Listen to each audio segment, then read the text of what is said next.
Now, why is that important? Let's say that I have an assignment to appraise, or maybe as a part of my work with Homeland Security, I'm going to go out and appraise a house here in Salem. And so I go out there today and I inspect it. Okay, now I'm going to take pictures and get all the information I need, and then I'm going to go back to my office and I'm going to write the report. Now, it may take me a couple of weeks because I've got to gather, various data that I'm going to use. I need to look at, for example, comparable sales and put that kind of information together. So it may take me a couple of weeks to actually get the report prepared. So let's say 2 weeks down the road, I'm ready. I'm going to Scott's giving me the appraisal assignment. I'm going to give him the appraisal. And so I sign it and I date it the day that I give it to Scott, okay? That's my date of value. What I didn't know is that a week ago, the house burnt to the ground. It ain't the same property it was when I inspected it. The date of value, or as of a specific date, typically that's going to be the date that the appraiser last inspected the property. Because what the appraiser's saying in effect is, as of this date, this is the status of the property, this is the value of the property that I conclude as of that particular date. So that's pretty important. We actually had one in Florida one time on a project I worked where that very thing happened. A house burnt down. We had, the appraisal had been done. It had been dated, but dated after, and for some reason, I guess it may have been out in a rural area, but nobody seemed to know that the house had burnt down. And so when they went to contact the property owner with this appraisal that was no longer any good, you can imagine the surprise on their faces when they come in. Right? Yeah, right, exactly. Yeah, I'll take it. Yeah, I'll take that offer. And then finally, supported by the presentation analysis of relevant market information. As I said, if you ask your next door neighbor, you say an appraisal is an opinion of value, I'm almost certain he's going to come back and say a supported opinion of value. So, any questions about that? So do appraisals often have to be done multiple times in the case of like a fire, or maybe a homeowner or something is making improvements? It could be done. Yeah, it could be done for different reasons. For example, time. Let's say that you're anticipating being ready to go out and start making offers next month.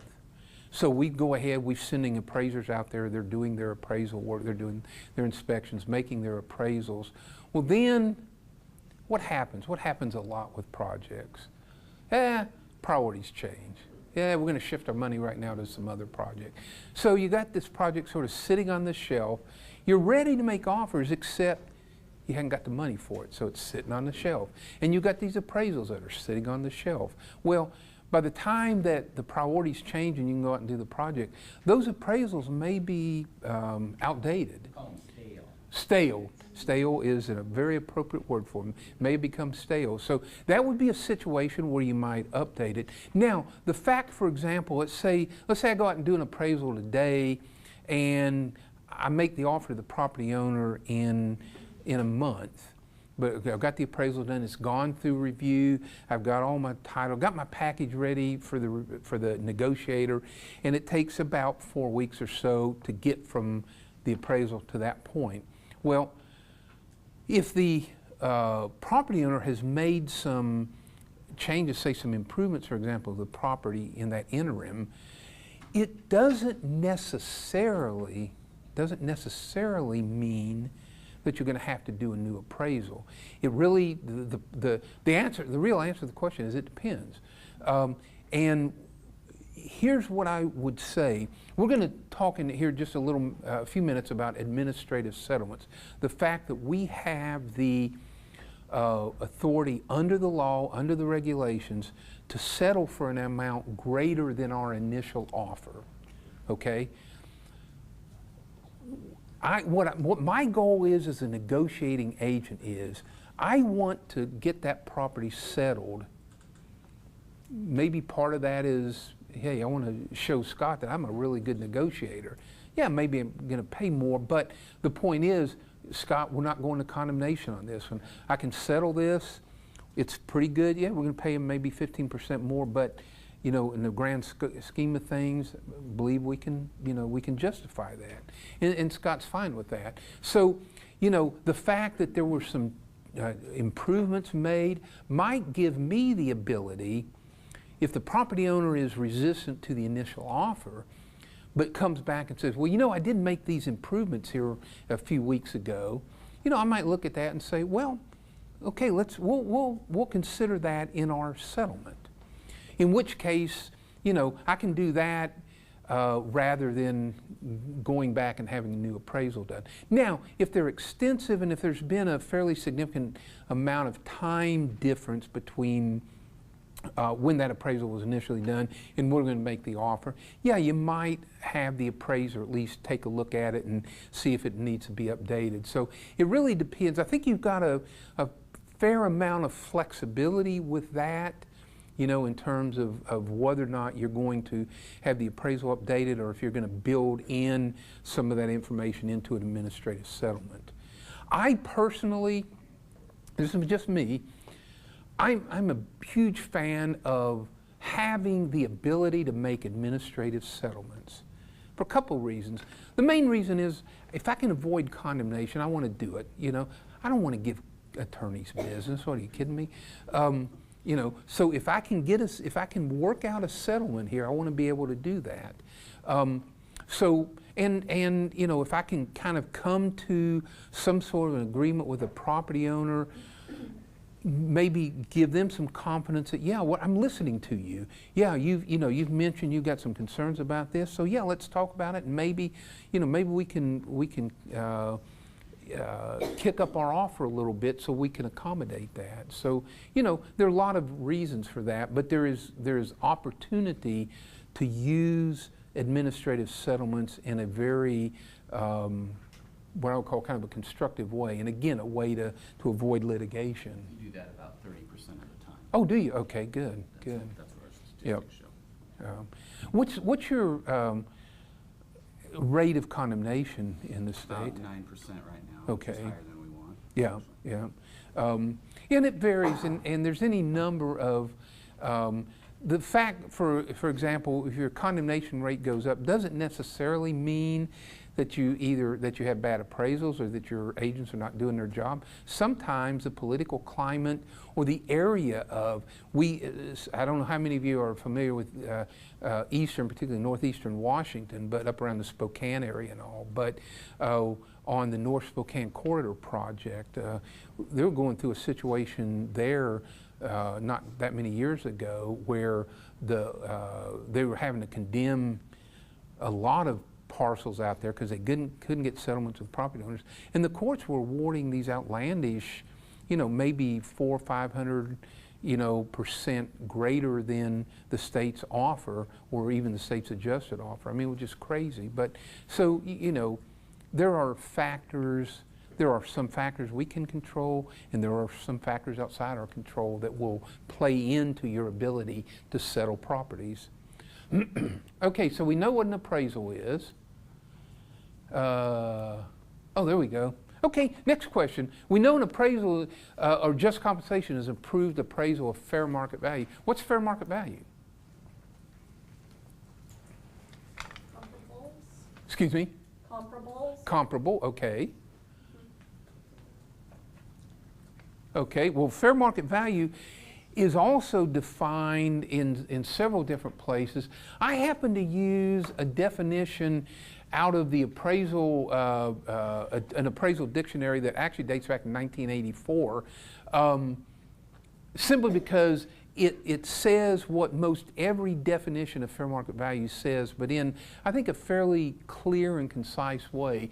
Basically, fair market value is the most probable price in terms of money. I think that's important to keep in mind, that it is expressed in terms of money, which a property should bring in a competitive and open market under conditions requisite to a sale, the buyer and seller acting prudently and knowledgeably and assuming the price is not affected by undue stimulus. Now let me ask you a question. You know, I'm going to be acquiring your property, and we've done this evaluation, but because I'm acquiring your property under threat of eminent domain, would you consider yourself as the prospective seller of this property to be under undue stimulus? Yeah. Probably so. Probably a lot of property owners would feel that, and justifiably so, but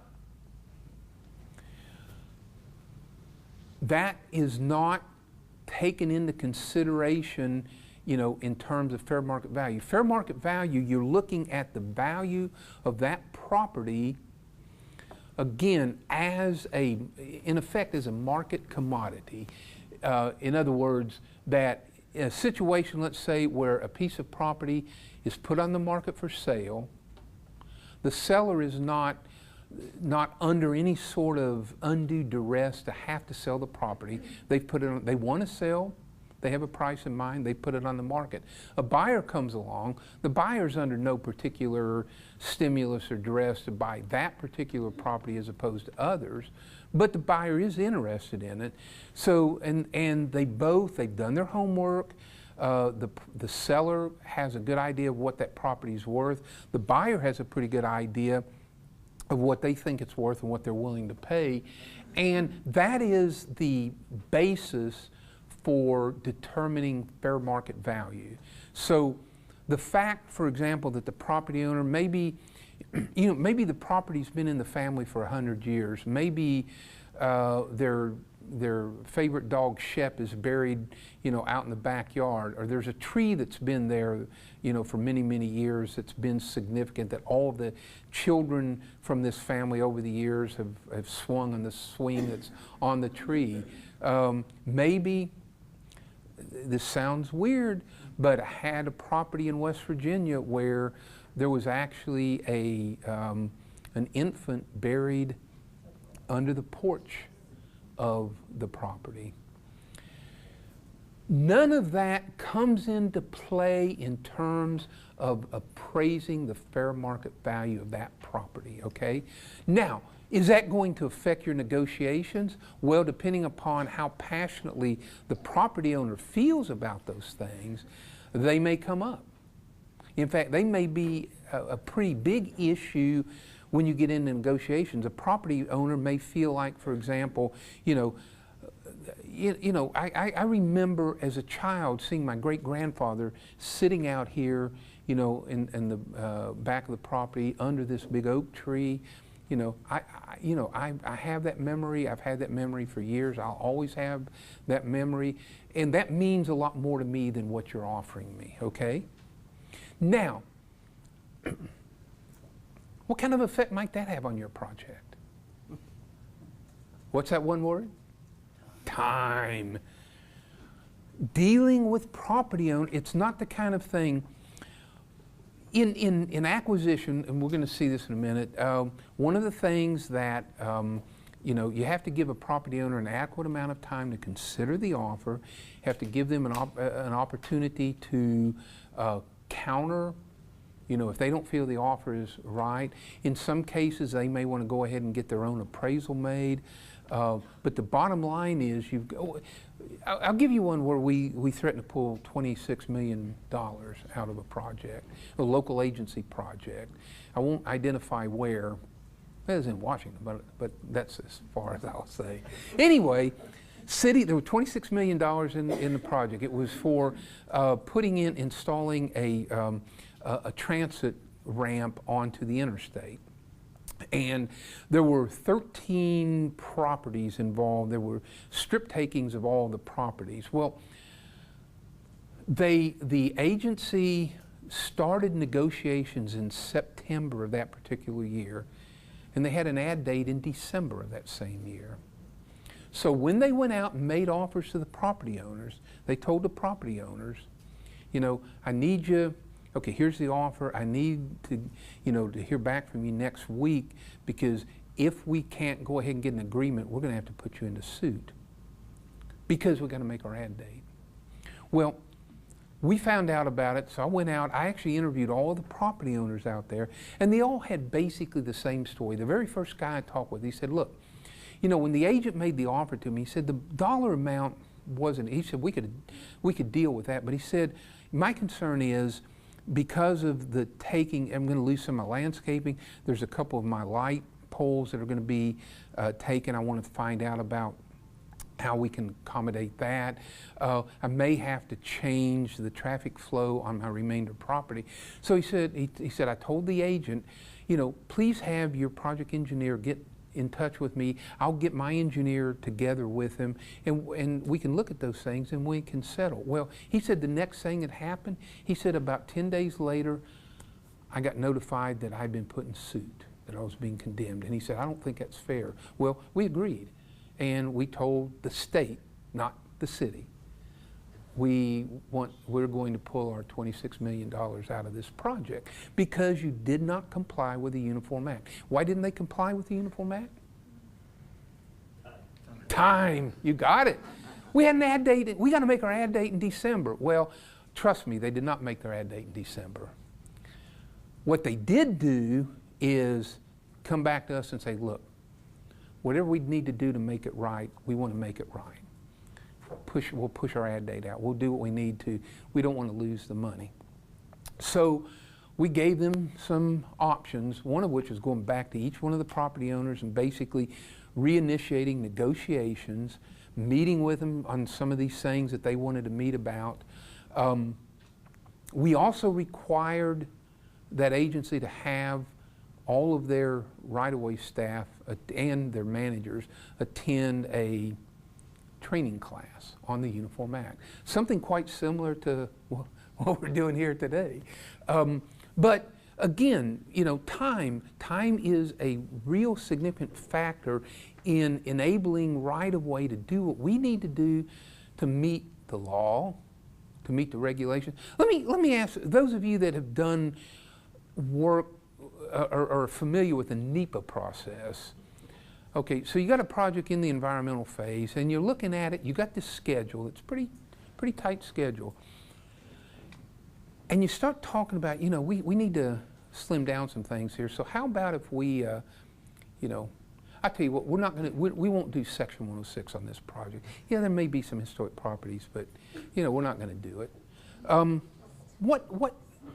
If you do that, what have you done?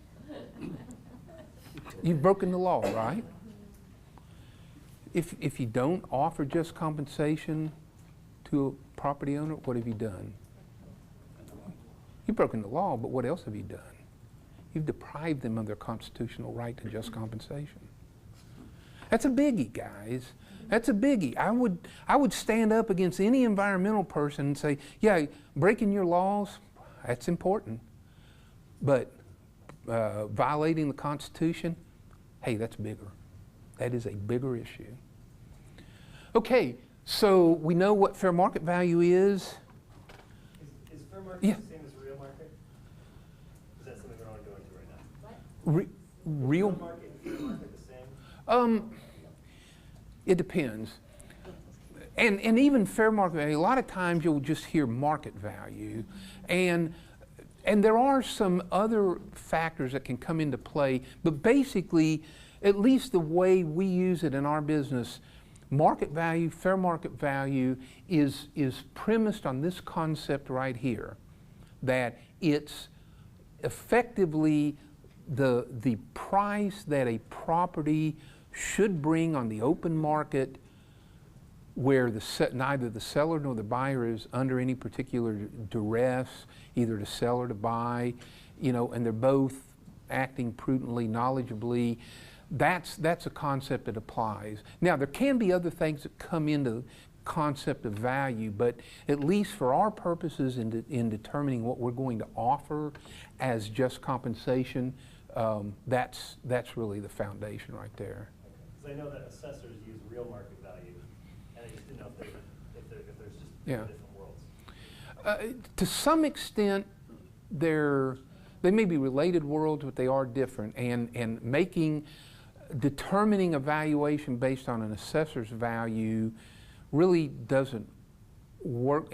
Now, it may be, particularly in the case of appraisal waivers, we'll talk a little bit about those, but you may, as your supporting documentation, give some look at assessor's valuations, but basically they're not the same thing as, if you go back to the definition that we put up here of an appraisal, that pretty much, it's a written statement independently impartially prepared of an opinion of value of a specifically identified property as of a specific date, supported by relevant market value. All of those things have to be there for that appraisal to be an appropriate product for establishing your fair market value. Does that help a little? Cool. Yes? So what happened to the baby that was buried under the... How did that, you know how that got resolved? Yeah. They acquired the property. I don't know, to the best of my recollection, because that was a long time ago, I think what they ended up doing when they found out this information from the property owners, I think they made some arrangements to have it properly buried. But yeah, it's kind of like Forrest Gump's box of chocolates. You never know what you're gonna get, and that's really the truth when you're. Would that apply to relocation benefits, maybe? It could. They pay. Let me put it this way: the state paid for it. They definitely paid. One way or another, they were going to pay for it. So, good point. Okay, I'm going to just go quickly through the appraisal process here. But basically, what an appraiser is going to do, they need to define the appraisal problem. In some cases, for example, we're going to take the front 20 feet of a piece of property. In another case, we're going to take the entire property. They need to know what the appraisal property is. They're going to collect a bunch of data. They're going to determine the highest and best use of the property. Let's say they're appraising a property that's currently being used as a residence, but the properties around them are being converted to commercial use, and this property, it's now in a situation where it's kind of grandfathered. As long as the people who own it remain there as residents, they can stay, but that property can also be converted to commercial use. Then the appraiser is going to look at that, and if the highest and best use for the property is different, in that case, for example, let's say the appraiser determines its highest and best use is for commercial purposes, that may make it more valuable than its value if it was just being appraised as a residential property. So one of the things the appraiser's got to consider is highest and best use. Yes? Does that highest and best use take into account time? We have the situation, it's in the county, but it's next to the city, and they're looking at it eventually going to be in the city, higher density, more valuable land. But that might, you don't know when that's going to be on the road. And that's a very good question or point to bring up there. And again, the answer to that, of course, is it depends. But it really does. And that's one of the things that the appraiser, and why it's important, that you have someone with the expertise of an appraiser to look at that kind of thing, because they're going to try to determine, what's the likelihood of that. I mean, if there's a strong likelihood, they're probably then going to be appraising its highest and best use at commercial. But, if it's something that's it's way out there and never land, that it could happen but not likely, then they might go with it as being its current use, whatever that is. Because in our situation, it's very likely it'll end up being in the city and be developed at a high density, it's next to OSU, but that's 10, 20 years down the road. Yeah. Well, that's where, and that's where your appraiser is really important. You need somebody who knows that market, knows the trends in that market, and can then apply that knowledge to determine whether or not that is a factor. Very, very good point.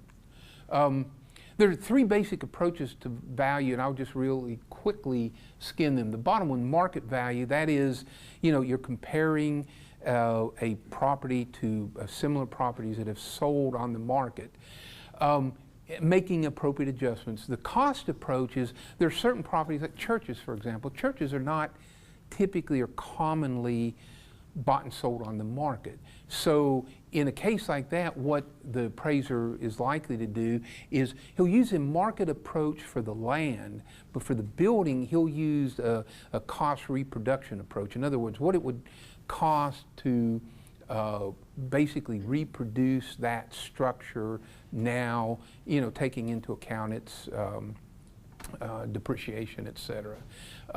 That's cost approach. Income approach is based on, and this has to do particularly with commercial properties where they're bought and sold on the market, in the real estate market, but based on what kind of income that type of property can generate. So, and that gets pretty complicated. The income approach, when you're taking an appraisal class, particularly a real comprehensive appraisal class, when you get the income approach, you either pray or you get the hell out of there, because it is complicated stuff. Okay, and then ultimately the appraiser reports out their conclusion of value. So we had a question earlier about approved. What is an approved appraisal of fair market value?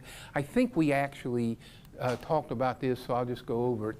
The regulation requires that another appraiser review that appraisal and make basically a determination of value based on that appraisal. And what that reviewer is looking for is that the appraisal itself complies with all the appropriate standards, the industry standards, uniform standards for professional appraisal practice, our requirements, the state DOT's requirements, and also basically that the value follows logically from the premises, almost kind of a Sherlock Holmesian sort of approach. Now, in some states, I'm not sure about Oregon, is here. Okay, in a lot of state DOTs, they give the review appraiser the authority to establish just compensation.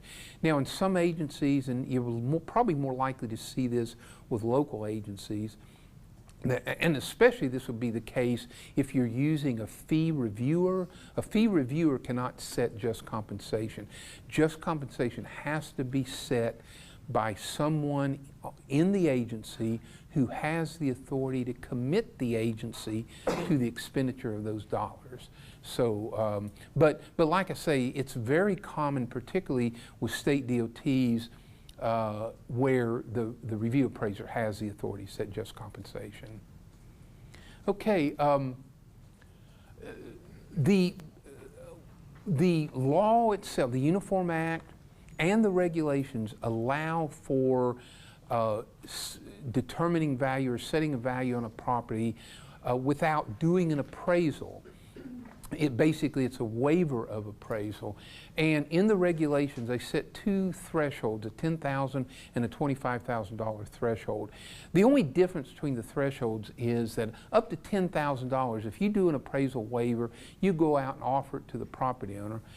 You're going to explain how you came up with the value. If the property owner comes back to you and says, well, I really want an appraisal done, under our regulations, you can say, no, sorry, we don't have to go back and do that. However, if it's over, again, under our regulations, if it's over $10,000 and up to $25,000, you do have to offer the property owner the opportunity to have an appraisal made.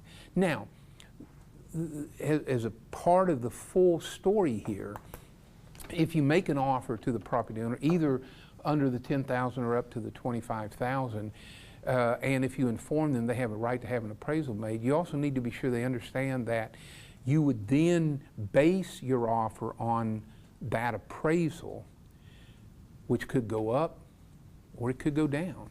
And so that they just need to understand that if you do, based on their request, that you do an appraisal, that's fine and you'll do it. But you will then turn around and offer whatever that appraisal comes up with. Okay, let's move to quickly but importantly the acquisition process. Yes? Question, so the threshold, how do you know what the threshold is if you don't already have an appraisal? That's an outstanding question, actually. You sort of, how shall I put this? It's not like a guesstimate, but you typically, the person that you're going to assign, let's say to do the waiver, you're going to want somebody that has a knowledge of particularly of land values in the area, and if they know their stuff, they're going to have some sort of sense of how close they might approach either of those thresholds. That's not an exact science, in other words. So it's kind of guesstimating, if you will. Let's say that Scott sends me out to do a waiver valuation, and I look at this property, and I come back to Scott and say, it's going to be touch and go whether or not it's going to be under or over $10,000. And he may say, well, you just go ahead and, do the waiver, and whatever comes out, comes out. If it's over $10,000, then we'll be sure that we inform the property owner that they have a right to an appraisal. Or I may come back to Scott and say, this thing's cutting it close to $25,000.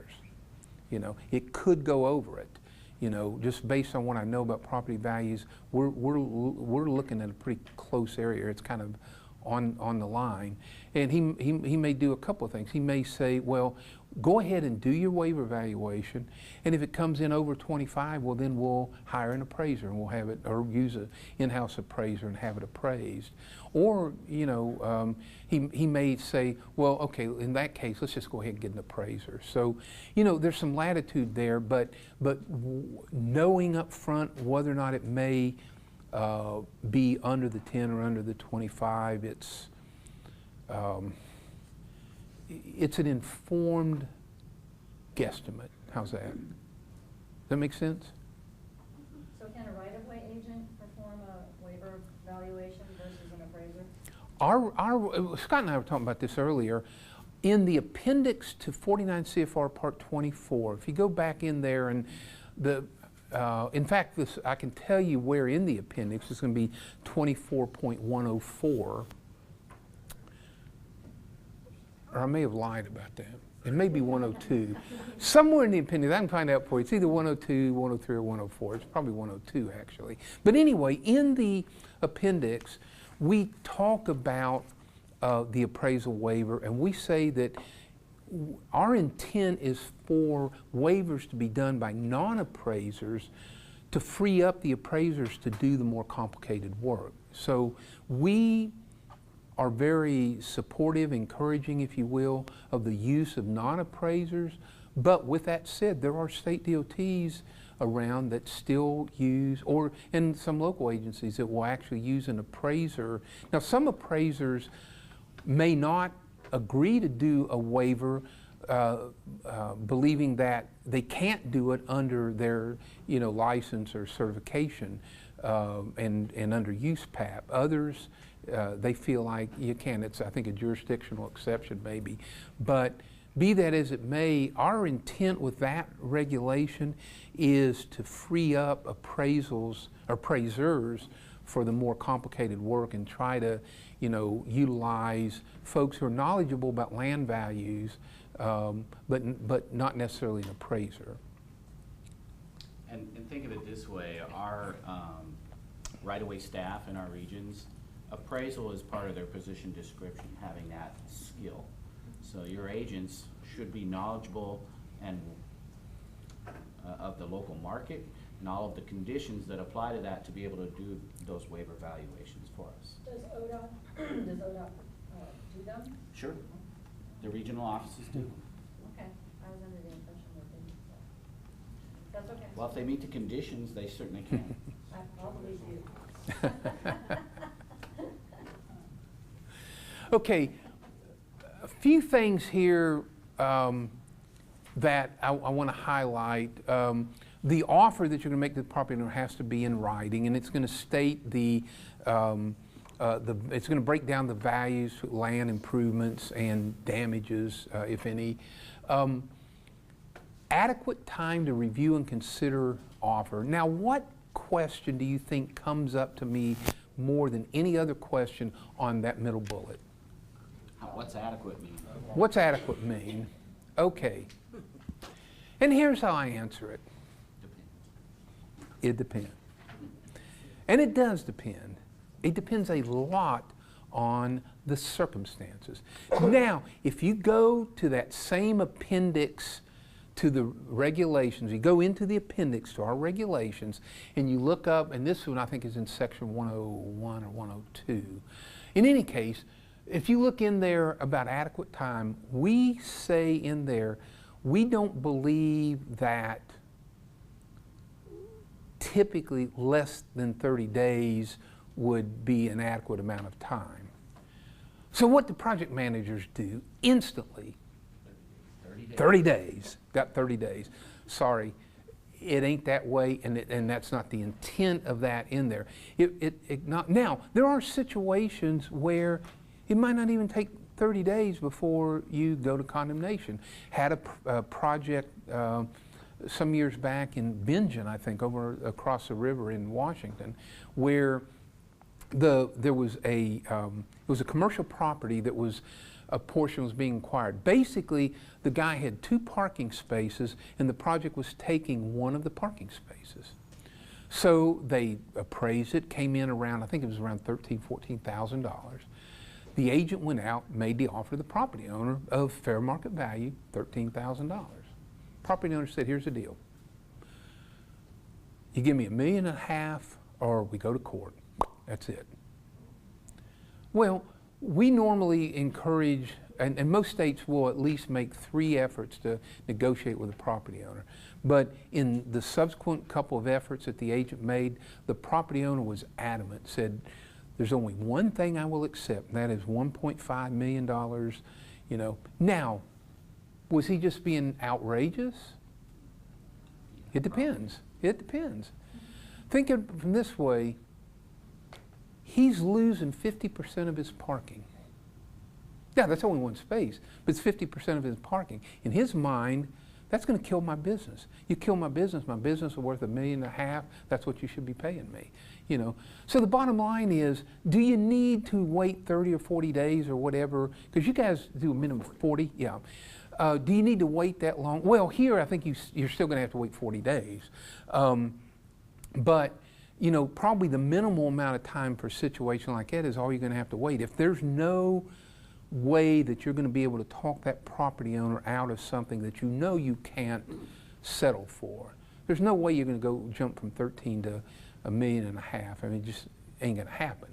You know, you may not have to wait long, but the bottom line is, and the project where we pulled $26 million. Now, again, as I think I mentioned, we enabled the city to get that money back, but it changed things a lot. But the big issue there was they did not allow adequate time for the property owner to consider the offer. And like the one property owner told me, he said, I wanted to get my engineer and the project engineer together to look at the impacts on my remainder property. A very justifiable request, and something that the agency definitely should have done, and they didn't do it. So I guarantee you that if you're out there not allowing property owners adequate time to review and consider the offer, that's, again, one of the 50 ways to lose your federal money, and you will lose it. Now, the other thing I wanted to highlight here is that if the offer is not accepted by the property owner, we can enter into an administrative settlement. And as you recall, we looked earlier at the Uniform Act. It emphasizes amicable negotiations to, try to get a settlement by agreement. And so we've got latitude to craft administrative settlements, so they can be good things. But what does it take to craft an administrative settlement? Time, absolutely. Got to allow time for that. Okay, so here you go. Take a look at the question here, and I want to hear your answers. On August 3rd, the agent initiated negotiations with the Smiths and asked them how much they take for their property. They said they take $200,000, and the agent says DOT will give them 75% of that amount, but will pay to relocate them. Smiths declined that offer, so on August 7th, DOT files condemnation. So Anything wrong here?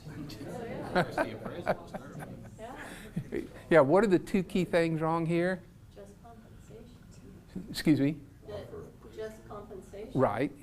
We're not getting just compensation set by an appraisal and time, absolutely. That's the problem. I think this is the last of the ones, and I've got the answer sheets for you. But yeah, very clear here. You need to allow adequate time to consider the offer before you file condemnation.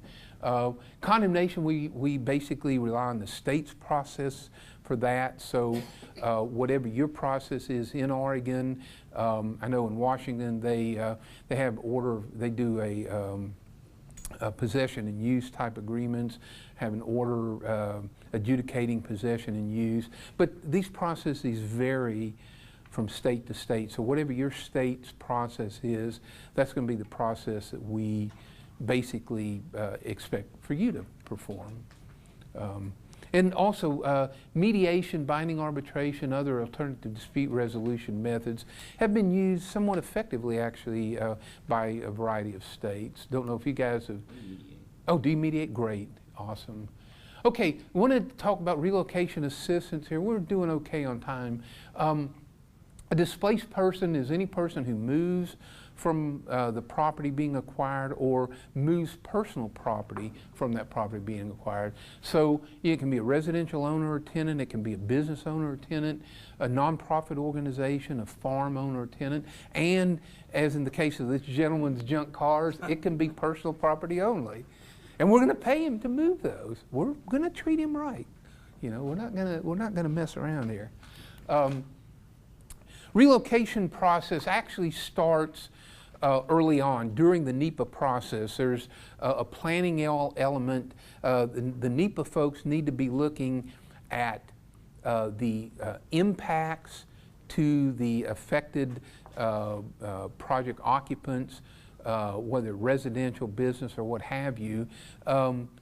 There's not as many EISs being done these days, but I can remember not too many years ago, where DOTs some were using consultants to prepare their NEPA documents for them. And you had a consultant that was maybe knew all this, was very knowledgeable about environment, but didn't necessarily know about the Uniform Act. And I can remember reviewing documents where I had a lot of yellow stickums on it because they just didn't adequately address the issues. Another thing that does happen from time to time is that the NEPA folks, even if they have displacement, for example, addressed in the NEPA document, they don't always run it by, now maybe they do here, but a lot of times they don't run it through the right-of-way office for the right-of-way folks to have a chance to look at and comment on it. They should, but they don't always do that. Anyway, then a lot of times the agency will go out, they'll interview displacees, because there's a lot of information you want to have up front, so for example, with your residential owners and tenants, what kind of replacement housing needs are we going to have out there. More planning, you're planning all the way into the actually start of the process, finding comparable replacement housing for displaced residential owners and tenants. And we talked about, earlier I talked about comparable housing having to be decent, safe, and sanitary. There's some other conditions that apply as well. Providing advisory services. I think I mentioned the, I don't remember now if I mentioned the Meals on Wheels. Had a project in Tallahassee. Did I mention that? Okay. But one of our advisory services there was going out and finding out. What we want to know is, okay, we're going to be relocating a couple of occupants who use Meals on Wheels. We want to be sure that in looking for comparable replacement housing, that we look for housing in areas that Meals on Wheels services. If at all possible, we don't want to take them away from accessibility to that service. There are certain notices that have to be provided, one of which is you cannot require a displaced person to vacate the property for a minimum of 90 days from the time that they are offered their relocation benefits. In the case of residential owners and tenants, from the time that you offer comparable replacement housing to them. Now, if they choose to move in a shorter period of time, that's fine. They can do that and no harm, no foul, but you cannot require them to. If you suggest that, you know, you really need to get out of here, you're guilty of coercion. What happens, 50 ways to lose your money, that's another one of them. Or telling somebody, we'll get off of relocation just real quickly here, to say, you know, we've got this project here, we're making some sidewalk improvements, and your neighbors have all been very cooperative and they've signed on it, and you know, you seem to be a little reluctant to it. How would you feel, you know, if we had to condemn you, your kid's going to school and the neighbor kid's saying, you know, oh, your daddy, he's you know, he's a mean guy, he's, you know, causing the state all kinds of problems. Folks, that's coercion. That is out and out coercion. And I could have made that real subtle. We have to really think hard about, is that really coercive? But even subtle, if it's coercive, that is absolutely you're gonna lose money if you try to coerce property owners to make decisions outside of a reasonable time frame. And we've talked about that. So anyway, kind of same thing with reload, but we're going to provide moving expenses, replacement housing payments. In some cases, the housing differential, we'll look at a computation here in just a second, may be not allow you to find an available house at that price range, but there's a program called last resort housing. Now, in years past, I know in Florida, in West Virginia, I worked on projects where we actually had to buy vacant lots and build houses to offer to displaced persons because there just wasn't adequate housing available. In St. Petersburg, Florida, back in the mid-'70s, for example, we had a situation where we had families that were being moved out of substandard housing, but where they had a need for 4, or in 2 cases, 5-bedroom rentals. Well, as you can imagine, you know, finding a 5-bedroom single-family rental, even today, is hard in most markets, and back then, we couldn't find it. So what we ended up having to do as an agency in order to get these people relocated was build some 5-bedroom units and then turn around and rent them back to these people. Now, one of the important things to remember about, and this applies to residential owners and tenants, but the same thing doesn't apply to business owners and tenants. You cannot require a residential occupant to vacate their property unless comparable replacement housing is available to them, that they can go out at that time and purchase or rent. So if you're in a situation where you don't have that, you cannot require them to vacate. Okay, so here's a quick sample computation. So in this case, we're acquiring this property for $220,000. Well, we've looked around the market and we found a comparable replacement dwelling that's currently on the market for $230,000. So if the property, or if the displaced person here goes out and buys either that comparable replacement dwelling or another dwelling that's decent, safe, and sanitary and is at least at $230,000, they can then get that $10,000 purchase differential or purchase supplement. And the idea is a payment that will enable them to obtain comparable replacement housing. In this case, too, we also will reimburse them for closing costs. We don't negotiate with them and say, well, we'll pay half of the closing costs. Another of your 50 ways to lose money. All of the eligible closing costs that they incur in that, you're going to be reimbursing them. And there's also mortgage interest differential if they have to get a mortgage on a replacement property that's at a higher interest rate than what they had. We have a way of computing a differential to cover that. So that's what we do for a displaced residential owner occupant. In the case of a tenant, it's somewhat similar. We're going to, so in this case, we're taking them out of a place where the rent and utility is $600 a month. We've got a comparable available to them at $720. So we have a differential, a monthly differential of $120. Now, we're going to multiply that monthly differential times 42. Why? Oh, 3.5 years. Why? Yeah, why would that be? I don't know why it's 3.5 years. That's what I Well, said. why it is because of compromise.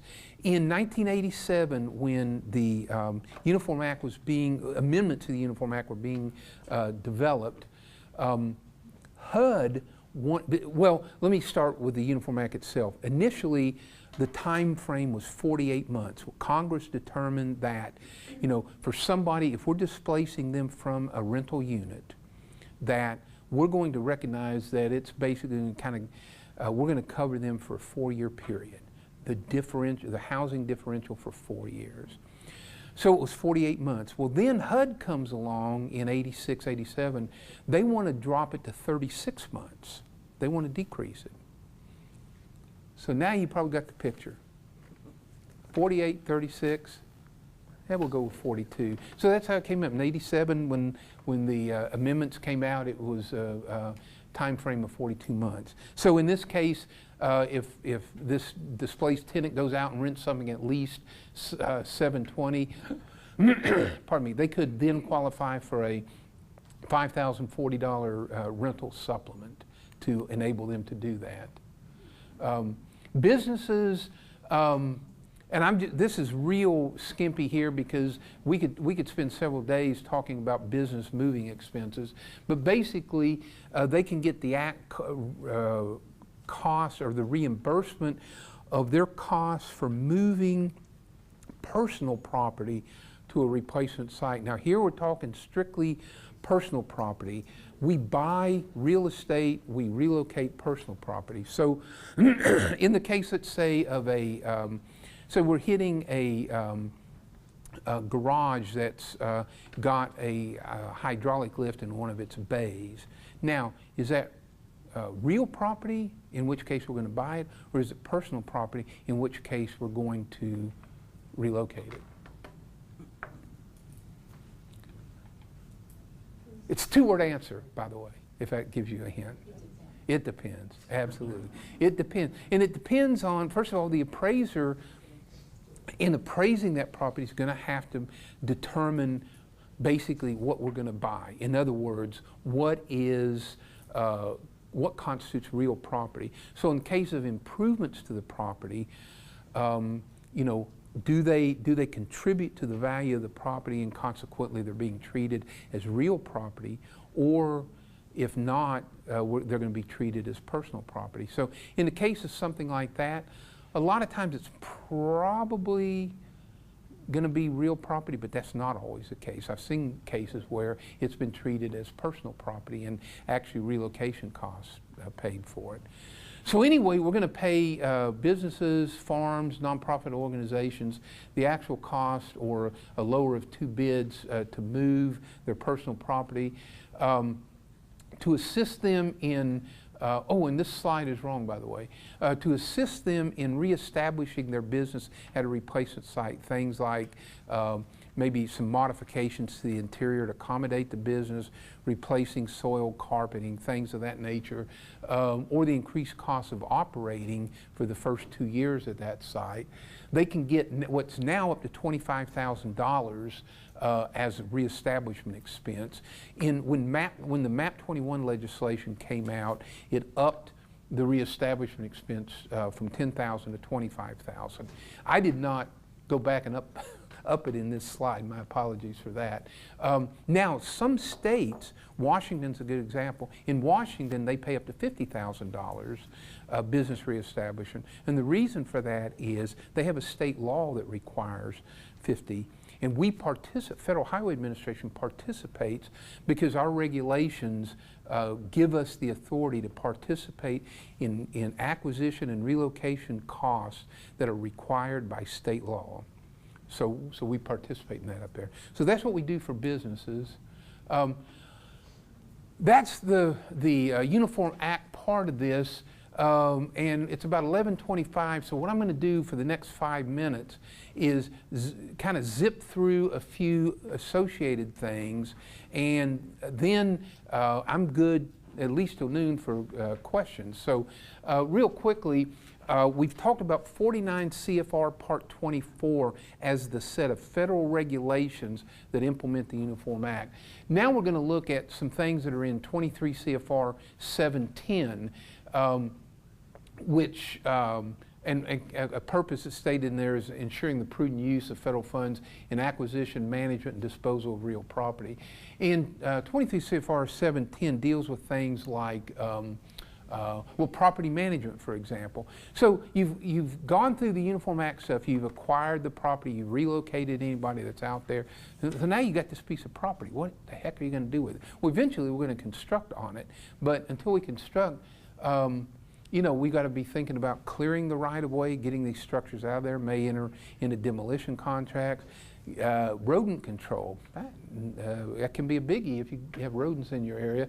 You want to, you don't want to be creating a problem for the people who have not been had their property acquired or being relocated from adjacent properties. I remember in Fort Lauderdale we acquired a small apartment complex, had a swimming pool. One of the first things we did out there was, as soon as people vacated, we filled in that swimming pool because we knew local kids from around the area, or adults for that matter, were liable to, you know, we put fencing up, it doesn't matter, they're going to get in there one way or another. So one of the things property management folks did is go in there and fill that pool. But maintaining the property, and over time then, once a project's built, then you may have excess right-of-way that you can either lease or in some cases dispose of. So your property management folks have responsibilities there. And I would argue pretty strongly that your right-of-way is a very valuable asset. When you talk with folks about asset management, they're usually talking about pavements and structures and things of that nature. I think it's easy to forget about the fact that you've got a very valuable asset in that right-of-way that your highway and your structures are sitting on. Right-of-way certification. Folks know about right-of-way certification, the process. Basically, before you go to add, you have to certify that you have acquired the necessary rights-of-way and that you've complied with the Uniform Act. Now, there's 3 types of right-of-way certifications. The best one is number 1. It means we've acquired all the rights-of-way we need for construction, and if there was anybody located on those properties, they're gone. Ideal, best place to be. In some cases, you haven't completed your acquisition of all of the rights that you need. Now, all of the displaced persons are gone, but you may have a couple of parcels where you haven't completed your acquisition. You may have already reached an agreement, but you know, you may be having problems getting signatures from all the proper people. So it's going to take you a little time to complete that. But you have right of entry to access those properties and go ahead and work on them. In that case, a Cert 2 is, I've always felt like a Cert 2 is almost as good as a Cert 1, and I'm good with a Cert 2. Cert 3 is where you haven't completed all of your acquisitions. It's not uncommon at all for a DOT or a local agency want to go to add even when they haven't acquired all of the rights. Well, there have been some kind of and I can talk with Scott later about this, kind of to me, a significant change in the regulation that allows some additional flexibility on that.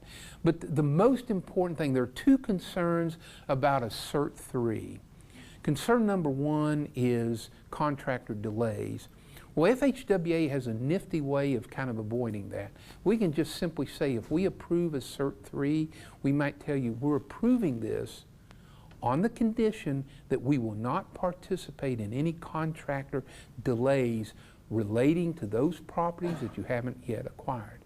And we're fine with that. But the other one is a bigger concern, is disproportionate injury, unnecessary inconvenience to property owners and or displaced persons where you haven't completed the work. For example, you've got a property that's sitting out there and the property owners haven't quite you know, they haven't quite settled with you on it. And so, well, maybe we can encourage them. Let's get the bulldozers right beside their property and Every night maybe at be out there midnight, every night bulldozers at midnight, start up, phew, right crank them outside up. the bedroom. Absolutely. And that is one of those other ways, one of those other 50 ways you can lose your money. We've covered a few of those today, I think. Okay, and Cert 3, we just talked about that, so I'm going to pass over that one. Early acquisition, do you want me to get into this or not? I can do it quick, but I don't know that it's necessary, just to Okay. know that it's there. And Yeah. if you want to use it, Yeah. there are ways that you can ask to use it. yeah, that's probably the best thing to say right now about early acquisition. I think it offers some real opportunities, and one of the new things that came out in MAP 21 deals with an issue for years that whenever state or particularly FHWA talked about corridor preservation, that up until MAP 21, one of the things we didn't have as a tool to do that was money to buy property early. Now you can do that. So anyway, early acquisition, a good thing. Advanced acquisition, suffice it to say, in some cases, if a property owner has a hardship, they have to vacate their property. You can, although you're not required to go ahead and buy their property.